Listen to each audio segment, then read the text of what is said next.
From years of anxiety to warrior and mentor, Bradley Robinson created the Anxiety Project to help you end your anxiety naturally. Let's mold the new you and let's end anxiety together. Hello and welcome to episode 206 of the Anxiety Project podcast. I am Brad Robinson. Welcome to the recovery community. If you haven't, go over to the YouTube channel. I post the podcast there every week. I post meditations and weekly videos all about anxiety recovery, self-help, self-development, and how to reach your best self. Right? Don't we all want to? I mean, I'm passionate about this because I always say this. It felt like I grew up in a bubble. And now that I've developed these tools, I've learned these tools and techniques, man, I'm so excited to just to share them with you so that we as a community can be our best selves, be independent people who are not dependent on all of these external resources just to numb our pain, numb the resistance, numb the discomfort. So in this Q&A episode, I'm answering some big questions that you need to hear today, okay?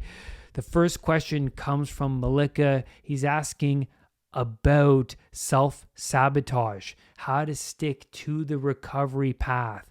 Now, I'm diving into habits, what makes up a habit, and how we can break habits so that, we can move on and reach bigger and better things. The next question comes from Kartik, and he says, how do you get rid of toxic relationships and how to say no, right? So how do you develop assertiveness?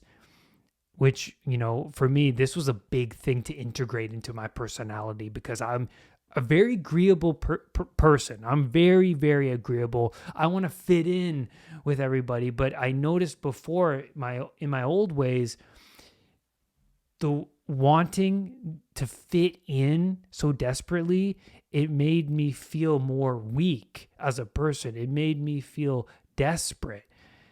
And now I've come a long ways. I say no. I know when someone is just not right for me, who is toxic, and how to keep my distance and not engage in that sphere of negativity, okay?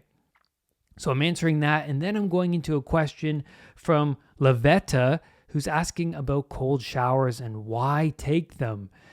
And I love cold showers mainly for the mental benefits. It's huge.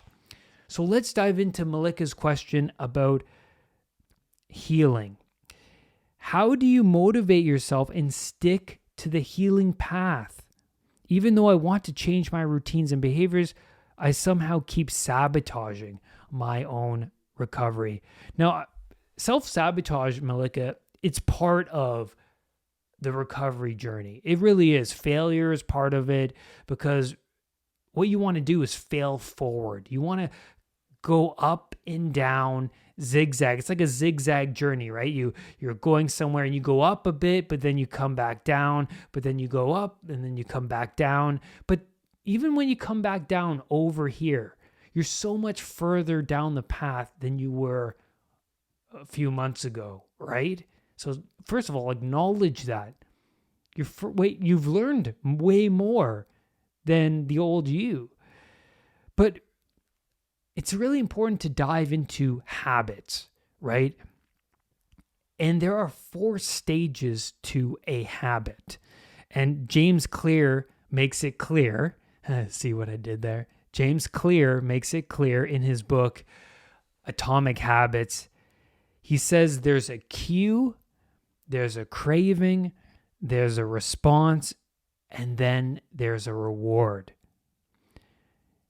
The cue and the craving, they are the most difficult to pinpoint, right? Because we get habits become so reflexive. right? It's only after we do the behavior we recognize that we have no control over it, that it wasn't really us. It was like this unconscious program that clicked on, and we just played out the act. And then we woke up after saying, oh, damn, I can't control this thing. I can't get a grip over this thing. It's beyond me. And, that was the case with me with pornography, especially.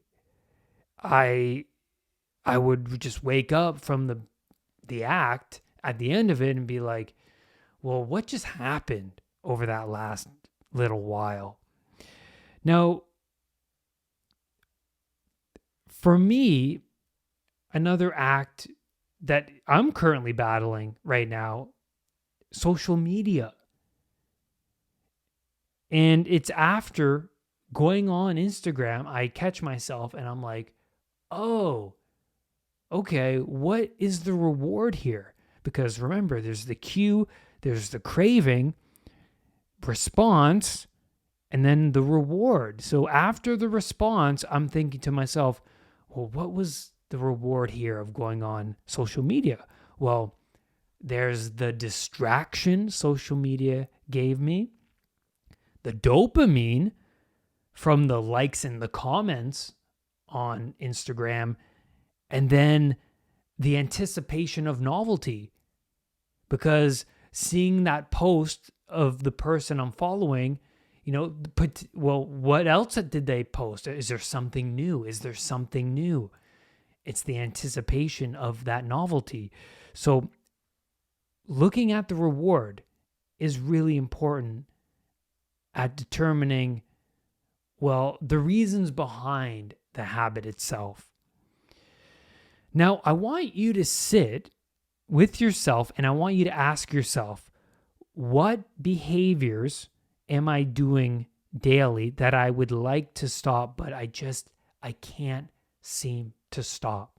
And I want you to write this out on paper. So awareness is a really big step in breaking habits, being aware of the habit itself. Now, these behaviors, they are actions that have been repeated so many times that they are now automated. Our unconscious mind wants to automate us as much as possible. We are routine creatures. It's so easy for us to get into habits, especially very addictive habits like social media, like pornography, like alcohol, weed, because, it's convenient to numb that discomfort with those things. It's so convenient and it's easy. And the brain loves to take the easy route. It does.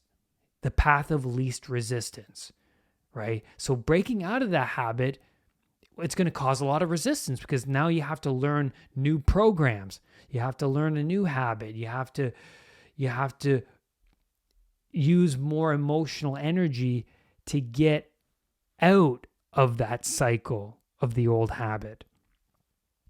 Now, this is really, really, really important. Stress and boredom can greatly contribute to the habit that you want to break. And I noticed this within myself when I would go on social media are the times where I'm like, now what do I do? Now what do I do? And then I will go on Instagram. You also have to replace bad habits with new habits. If you're not going to watch Netflix, then what is the replacement? If you smoke weed, when you're stressed out, you will have to find another habit that will reduce the stress.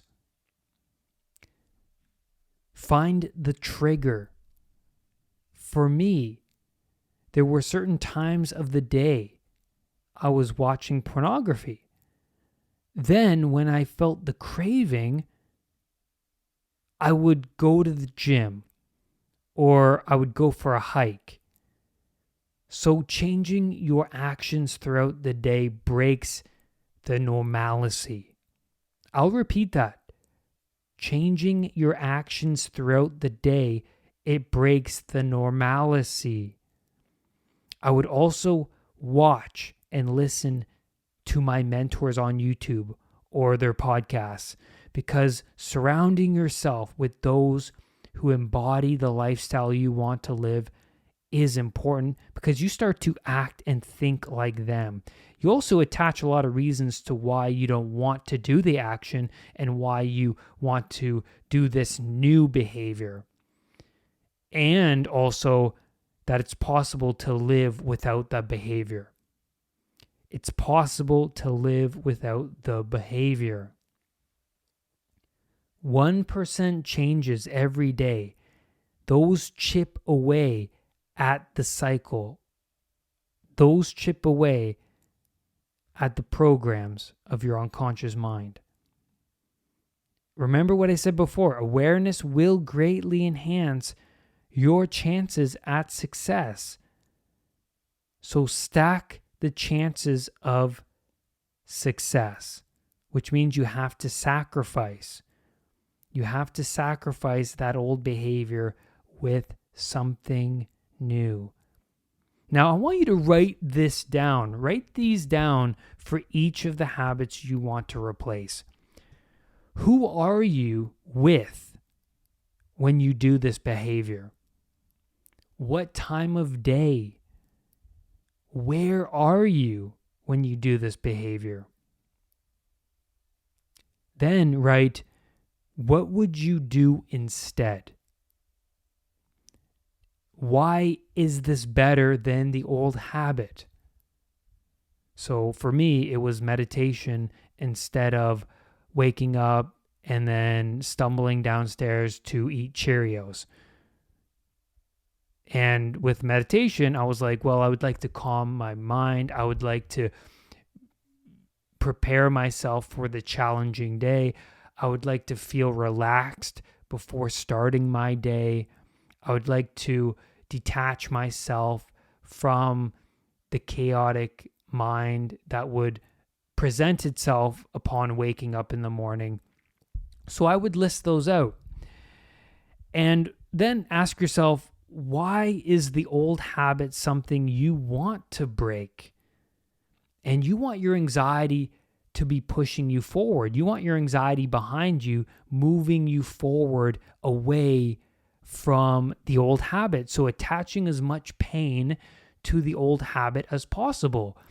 With me and pornography, what I did, Malika, was I bought books on the neuroscience behind porn use, right? Why porn was damaging to the brain, why it impacts your social anxiety and current relationships. So reading these books, I attached a lot more pain to pornography, and thus it caused more of a distance. It was pushing me away from the act itself. And that's where I'm going to leave you, Malika, on that question. Thank you for sending that in. The next question comes from Kartik. How do you get rid of toxic relationships? This is a big one. Negative friends, toxic relationships, and most importantly, how to say no. It's very hard for me to say no to family members. Okay, Kartik, this is a really great question, and I'm passionate about this one because this is something I navigated, and I had many toxic relationships of my past that I had to move away from. Now, first thing I have to say is improve on yourself, Kartik. Improve on yourself. Keep growing. If your relationships do not support the developing you or do not grow alongside you, the dissonance between you and them will grow even greater. I'll give you an example. I've seen this with myself, but also with Maggie, my fiance. She stopped doing a lot of the destructive habits. Habits that she thought were destructive around her friends. And so when she would get together with her friends, she noticed that she had less and less things in common with them. But also what was interesting that she noticed was that her friends started to distance themselves from Maggie. And then I thought, well, why are they doing that? Why are they moving away from her? Because there's something about when you're improving on yourself that reflects so strongly back at the person. It makes them look weaker, right? It's like if you improve on yourself and the other person is in a really dark place and a dark hole and they're not progressing in any way, then that light that's emanating from you, that serves as a judge, right? The here's a great quote. The higher the ideal, the harsher the judge. That's the best way to put it. The higher the ideal, the harsher the judge. So the distance between Maggie and her friends, it grew greater and greater because they didn't want to change. They liked hanging around and doing those habits that they would usually do. And so Maggie noticed that, well, my friends, they were mostly interested in the things we were doing rather than like me, like my growth and development. And I thought that was very, very interesting. And I noticed that within myself. The more I was growing and subtracting bad habits, the more I realized that, well, my friends, some of them, not all of them, some of them, they were resistance to this change. And it caused a lot of dissonance between me and them. And also I found out, this is really interesting too, I found out whether my friends are true friends. The more I improved on myself. And to me, Kartik, it seems like you already know that your friends are toxic. Okay? Toxic relationships. But you haven't specified whether they're friends or family members. I know you said family members at the end of your question, but I'm just referring to friends here. I'll get into family members soon, but friends, I find, they fade away in time if they are not the right ones for you. But to only find out if they're the right ones for you, change, improve on yourself, sacrifice certain toxic habits and see what happens. Then you'll know if they support you or they don't support you. Now, if it's family, then the healthiest route is to put as much distance between you and them as much as possible. And if that requires you to set goals of getting a job and moving out, then that's what's required. It's so common that family and friends attempt to pull you back into old ways. It's so common because they want you to come back down to their level. Because remember, the higher the ideal, the harsher the judge. And it takes a lot of courage and humility to recognize your own faults and insecurities and build upon yourself. So a lot of people don't want to do that. Now, here's what not to do. Rescue somebody who doesn't want to be rescued.